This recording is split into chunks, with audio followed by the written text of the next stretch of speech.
Hello, എന്ത്? അതെ സൂറാവി, ഞമ്മള് പറഞ്ഞത് നേരാണ്. നിതാക്കത്തുമായിട്ടുള്ള പ്രശ്നം കാരണം സൗദിയിൽ നമ്മളെ പണി പോയി. അല്ലാന്ന് നിതാക്കത്തായിട്ട് നിങ്ങൾ എന്താക്കിയതേനു? നിങ്ങളവനെ തല്ലേ പിടിക്കാൻ ചെയ്താ? എന്തിന്റെ കാര്യം എന്താണ് ഗഫൂർക്കാങ്ങൾക്ക്? സൈത്താനെ, നിതാക്കത്ത് എന്ന് പറഞ്ഞാൽ സൗദി രാജ്യത്തുള്ള ഒരു നിയമമാണ്, അല്ലാണ്ട് എന്റെ അമ്മായിന്റെ മോനല്ല. അത് ശരി, അങ്ങനാണല്ലേ. ഇപ്പൊ നമ്മൾ എന്താ ചെയ്യാ എന്റെ ഗഫൂർക്ക? നമ്മൾ ഇന്ന് തന്നെ ഉള്ളതൊക്കെ നുള്ളിപ്പെറുക്കി നാട്ടിലേക്ക് പുറപ്പെടുകയാണ്. എന്നാ പിന്നെ നിങ്ങള് വരുമ്പോഴേ ഡ്യൂട്ടി ഫ്രീ ഷോപ്പിൽ കയറിയിട്ട് 2 പാക്കറ്റ് സോപ്പും പൊടി വാങ്ങിക്കാളുണ്ട്. ഇവിടുത്തെ സോപ്പും പൊടി നമ്മളെ കൈക്ക് പിടിക്കില്ലാന്ന് ചൊറിവായിരുന്നു. നമുക്ക് അവിടുന്ന് ഓളൊരു സോപ്പ് പൊടി കയ്യിലുള്ള കാശുകൊണ്ട് എങ്ങനെങ്കിലും നാട്ടിലൊരു കച്ചവടം തുടങ്ങാന്ന് വിചാരിക്കുമ്പോഴാണ് ഓളെ ഉമ്മാനൊരു സോപ്പും പൊടി.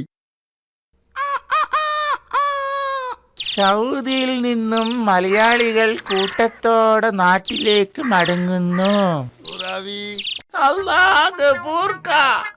അല്ലാന്ന് ഇതെന്താണ് ആകെ ഒരു പെട്ടിയേ ഉള്ളൂ? കുട്ടിയൊക്കെ വാങ്ങിയില്ലേ? കുട്ടിയേക്കോ ഒറ്റ ചവിട്ടം കണ്ടല്ലോ. കെട്ടിയോന്റെ പണി പോയാലും പെണ്ണിന്റെ മനസ്സ് പെട്ടിമലാണ്. അല്ലേ ഗഫൂർക്ക, നിങ്ങളിപ്പോ ഇവിടെ വന്നുങ്ങാണ്ട് എന്ത് കച്ചവടാണ് ചെയ്യാൻ പോണേ? നാട്ടിലൊരു കച്ചവടം തുടങ്ങാൻ വേണ്ടി നമ്മള് മരുഭൂമി കഷ്ടപ്പെട്ടുള്ളതെല്ലാം ഉരുക്കൂട്ടി വെച്ചായിനി. എന്നിട്ട് എന്തായിന്ന്? അത് കാക്ക കൊത്തിക്കൊണ്ടായാ? കാക്കല്ല പൊന്നെ, എയർ ഇന്ത്യക്കാര് കൊത്തിക്കൊണ്ടുപോയി. സാധാരണത്തെ വിമാനക്കൂലിന്റെ 3 ഇരട്ടിയാണ് അവന്മാര് നമ്മളോട് പിടിച്ചത്.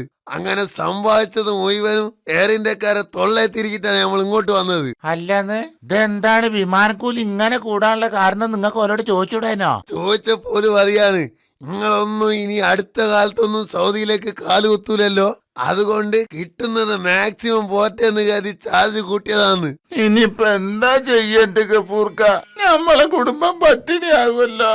ഈ ബേജാറാവണ്ട, നമ്മള് നാട്ടിൽ നിന്ന് ചെയ്യാൻ മടിക്കുന്ന പണിയാണല്ലോ ഗൾഫിൽ പോയി ഒരു മടിയും കൂടാണ്ട് ചെയ്യണത്. ഇനി ആ പണിയൊക്കെ അന്തസ്സായിട്ട് നാട്ടിൽ തന്നെ ചെയ്ത് ജീവിക്കാന്ന് വിചാരിച്ച്. ഒട്ടകത്തിനെ കറക്കണ ഞമ്മക്കാണ്ടി പശുവിനെ കറക്കാൻ പറ്റാത്ത ഈത്തപ്പന എന്നെ മുകളിൽ കയറുന്ന ഞമ്മക്കെന്താ തെങ്ങിന്റെ മുകളിൽ കയറിയാല്? അപ്പൊ നിങ്ങക്ക് ഇതേനും പണി?